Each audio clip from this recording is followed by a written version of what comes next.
ଖ୍ରୀଷ୍ଟରେ ପ୍ରିୟ ଭାଇ ଏବଂ ଭଉଣୀମାନେ, ଆଜିର ଭିଡ଼ିଓରେ ମୁଁ ଆପଣମାନଙ୍କୁ ଗୋଟିଏ ନୁହେଁ 7 ପ୍ରକାର ଭିଡ଼ିଓ କ୍ଲିପ୍ ମୁଁ ଆପଣଙ୍କୁ ଦେଖାଇବି।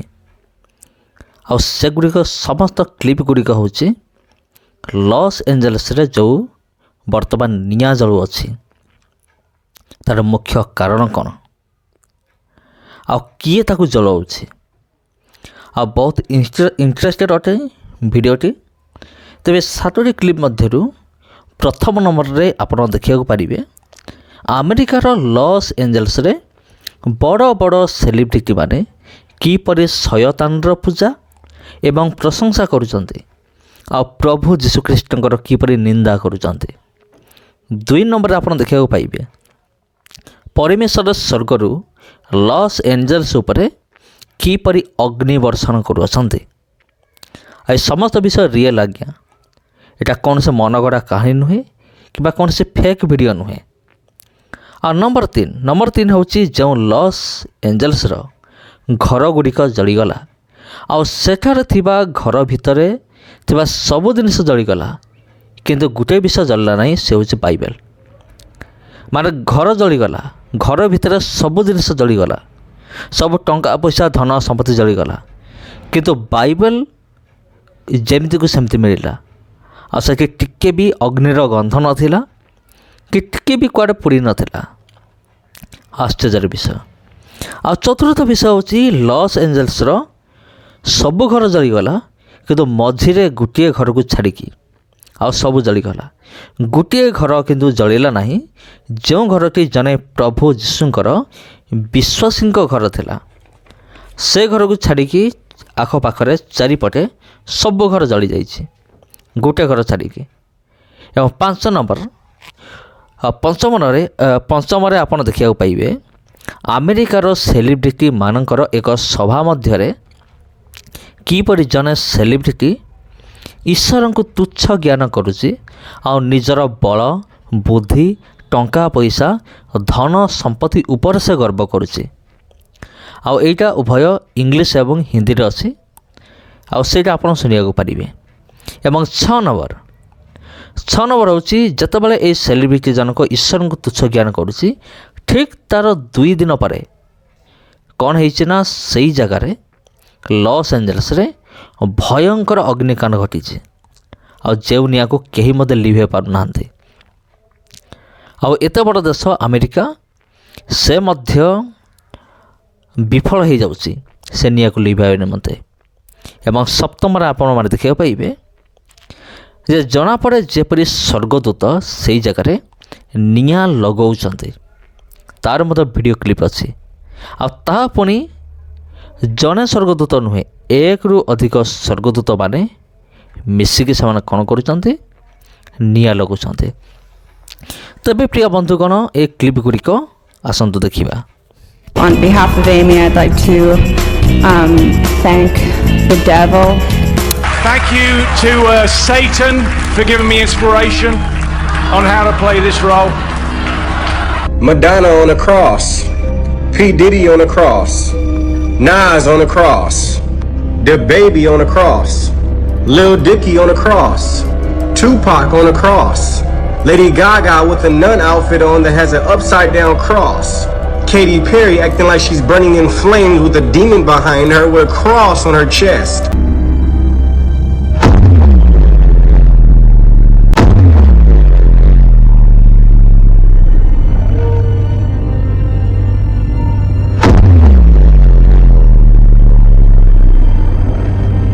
That's right. Everything ain't burnt. Everything ain't burnt. I thought the Bible, there ain't nothing wrong with the Bible, fuck. Anthony! Oh! The house is standing. Oh my God. I'm gonna put water. I'm gonna water down. Oh, absolutely. Oh, thank you, Jesus. Thank you, Lord. Thank you. I'm gonna put water. I'm gonna be crying because my entire block is burnt down. But God saved my house. Why are all my neighbors? Why are they? And then in the middle of 2 burnt down blocks, there's one house standing. God, creator of the universe, 0 mentions. And Mario Lopez, host of Access Hollywood, 1. All goes in this godless town?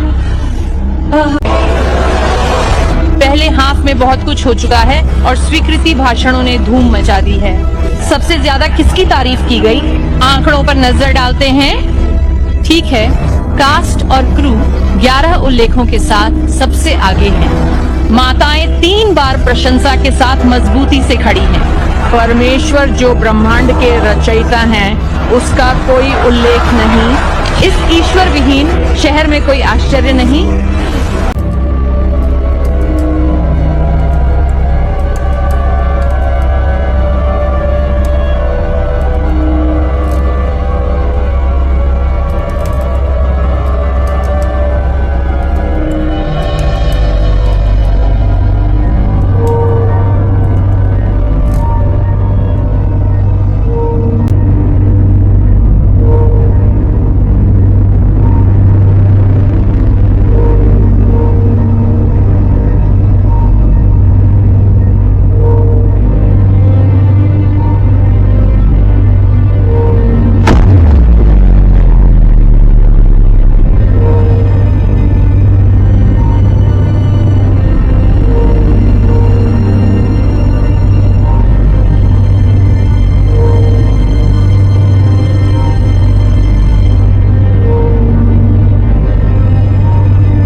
तेबे अमेरिकार जो celebrity माने बर्तमान 3टा point मु कहिबी point ऊपर मु आलोचना करी अमेरिकार सेलिब्रिटी माने निजको शैतान निकट विक्रय कर देइचंती। एटा आपण माने जानिचंती?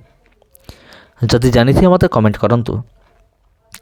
तबे एठार जो सेलिब्रिटी मान अछंती समाने शैतान को कहीं से गौरव दौरान से कहीं कहते शैतान जय हो शैतानकर जय हो आ शैतान को पूजा करुँच शैतान को गौरव दौरान कौन ईश्वर को नुहे। तार कारण कौन? तार कारण या जितेबाला यही सेलिब्रिटी माने आ सेलिब्रिटी दुनिया रे से पाद रखिले सेतेबाला से शैतान को गोटे विषय मागिले जे आमको दौलत शौरत ये समस्त विषय आमको दरकार, आमको दियो ता बदल रे तुमर कौन दरकार। शैतान एमन कहितला जे मु तते ये समस्त विषय देदेवी किंतु तोर आत्मा मत दरकार। और से कौन कले ना अनेक सेलिब्रिटी से माने बिक्री करदेले निजको माने शैतान निकट में। तबे प्रिय बंधुगण प्राय 1.5 लाख रु अधिक सेलिब्रिटी मानकर घर जली जाइए। आपण माने जानिक आश्चर्य होते 1.5 लाख रु अधिक ये माने सही सेलिब्रिटी जो माने जीसु को निंदा करते, ईश्वर को निंदा करते, निजर बल निजर धन उपरे बेसी माने गर्व करते। किंतु बाइबल कौन कहे? परमेश्वर वाक्य कहे कौथे भी तुम्हें गर्व कर ना, तुम्हें केवल ये गर्व कर जे तुम्हें मत जान आ मत चिन्ह। आउ तुम्हें केवल गर्व कर किंतु निजर बल निजर धन कौन से पर गर्व कर ना। किंतु ए माने गर्व कले निजर धन उपरे आउ ईश्वर को माने निंदा कले। तबे परमेश्वर मध्य वाक्य कहिसंती जो माने अबाध्य हेबे मु कौन करी सेमानक ऊपर दंड घटेबी। आ जोटा कि सफल होइछि जोटा आपन पाई परिबे लेवीय पुस्तक तार 26 पर्व 18 रु 24। तबे पूर्व वीडियो रे आमे माने पढ़िथिलु, जस्ट मु पढ़ी दउछि, मु एक्सप्लेन करिबे नाही, आपण सुनिकी आपण बुझी पारिबे। लेवीय पुस्तक तार 26 पर्व 18 पदरु आउ एहा हेले हे जेबे तुम्हें माने आम वाक्य मनोजग न करिवो तेबे आमे तुम मानक पाप सकाशु तुमको 7 गुण अधिक दंड दबा। पुणी आमे तुमक बलर गर्व खर्व करिबा और आमे तुमक आकाश लोह तुल्य भूमि पीतल तुल्य करिबा। ତହିଁରେ ତୁମେମାନେ ବୃଥାରେ ବଳ ବ୍ୟୟ କରିବ, କାରଣ ତୁମମାନଙ୍କ ଭୂମି ଶସ୍ୟ ଉତ୍ପନ୍ନ କରିବ ନାହିଁ, ଆଉ କ୍ଷେତ୍ରର ବୃକ୍ଷ ସକଳ ଫଳ ଉତ୍ପନ୍ନ କରିବ ନାହିଁ। ଆଉ ଯେବେ ତୁମେମାନେ ଆମର ପ୍ରତିକୂଳାଚରଣ କରି ଆମ ବାକ୍ୟ ଶୁଣିବାକୁ ଅସମ୍ମତ ହେବ, ତେବେ ଆମେ ତୁମମାନଙ୍କ ପାପ ଅନୁସାରେ ତୁମମାନଙ୍କୁ 7 ଗୁଣ କ୍ଲେଶ ଦେବା। ପୁଣି ଆମେ ତୁମମାନଙ୍କ ପ୍ରତିକୂଳରେ ବନ ପଶୁମାନଙ୍କୁ ପଠାଇବା, ତହିଁରେ ସେମାନେ ତୁମମାନଙ୍କୁ ସନ୍ତାନ ବିହୀନ କରିବେ ଓ ତୁମମାନଙ୍କ ପଶୁଗଣକୁ ବିନଷ୍ଟ କରିବେ। ପୁଣି ତୁମମାନଙ୍କୁ ଅଳ୍ପ ସଂଖ୍ୟକ କରିବେ, ଆଉ ତୁମମାନଙ୍କ ରାଜପଥ ସକଳ ଧ୍ୱଂସିତ କରିବେ। ଏହା ହେଲେ ହିଁ ଯେବେ ତୁମେମାନେ ଆମ ପ୍ରତି ସୁଧୁରିବ ନାହିଁ, ମାତ୍ର ଆମର ପ୍ରତିକୂଳାଚରଣ କରିବ, ତେବେ ଆମେ ମଧ୍ୟ ତୁମମାନଙ୍କର ପ୍ରତିକୂଳାଚରଣ କରିବା ଓ ତୁମମାନଙ୍କୁ ପ୍ରହାର କରିବା। ଆମେ ନିଜେ ତୁମମାନଙ୍କ ପାପ ସକାଶୁ ତୁମମାନଙ୍କୁ 7 ଗୁଣ ପ୍ରହାର କରିବା। ତେବେ ଖ୍ରୀଷ୍ଟରେ ପ୍ରିୟ ଭାଇ ଏବଂ ଭଉଣୀମାନେ, ଆଉ ଦ୍ୱିତୀୟ ବିଷୟ ହେଉଛି ସବୁ ଘର ଜଳିଗଲା, ଆଉ କିନ୍ତୁ ଗୋଟିଏ ଘର ଜଳିଲା ନାହିଁ। ଆଉ ଯେଉଁ ଘର ଗୁଡ଼ିକ ଜଳିଗଲା ସେ ଘର ଭିତରେ ଥିବା ବାଇବେଲ ବି ଜଳିଲା ନାହିଁ। ତେବେ ସେ ଘର କାହିଁକି ଜଳିଲା ନାହିଁ? କାରଣ ପରମେଶ୍ୱର ତାଙ୍କ ବାକ୍ୟରେ କହନ୍ତି, ଯଦି ଆପଣ ପଢ଼ିବେ ଗୀତ ସଂହିତା 34 ପର୍ବର 7 ପଦ, ସେଠି ଲେଖା ଅଛି, ଯେଉଁମାନେ ସଦାପ୍ରଭୁଙ୍କୁ ଭୟ କରନ୍ତି ତାହାଙ୍କର ଦୂତ ସେମାନଙ୍କର ଚାରିପଟେ ଛାଉଣି କରି ସେମାନଙ୍କୁ ଉଦ୍ଧାର କରନ୍ତି। ଦେଖନ୍ତୁ କିଭଳି ପରମେଶ୍ୱର କାର୍ଯ୍ୟ କରୁଛନ୍ତି। ଆଉ ସ୍ୱର୍ଗଦୂତ ଆସି ନିଆଁ ଲଗାଇଲେ। ଆପଣ ଭାବୁଥିବେ ଯେ ମୁଁ ବୋଧେ ମଜା କରୁଛି ବା ନିଜ ମନରୁ କହୁଛି, ସ୍ୱର୍ଗଦୂତ କିପରି ନିଆଁ ଲଗାଇବେ? କ'ଣ ସ୍ୱର୍ଗଦୂତଙ୍କର ଅଧିକାର ଅଛି ନିଆଁ ଲଗାଇବାରେ? ଏଇଟା ବାଇବେଲରେ ଅଛି କି? ତେବେ ଚାଲନ୍ତୁ ଆମେ ପଢ଼ିବା ପ୍ରକାଶିତ ବାକ୍ୟ 14 ପର୍ବର 18 ପଦ। ଏଠି ପରେ ଲେଖାଯାଏ, ପୁଣି ବେଦୀ ନିକଟରୁ ଆଉ ଜଣେ ଦୂତ ବାହାର ହେଲେ, ସେ ଅଗ୍ନି ଉପରେ କ୍ଷମତା ପ୍ରାପ୍ତ। ଟିକେ ମନ ଦେଇକି ଶୁଣନ୍ତୁ, ସେ ଅଗ୍ନି ଉପରେ କ୍ଷମତା ପ୍ରାପ୍ତ, ଯାହାଙ୍କ ହସ୍ତରେ ସୁତୀକ୍ଷ୍ଣ ଦାଆ ଥିଲା।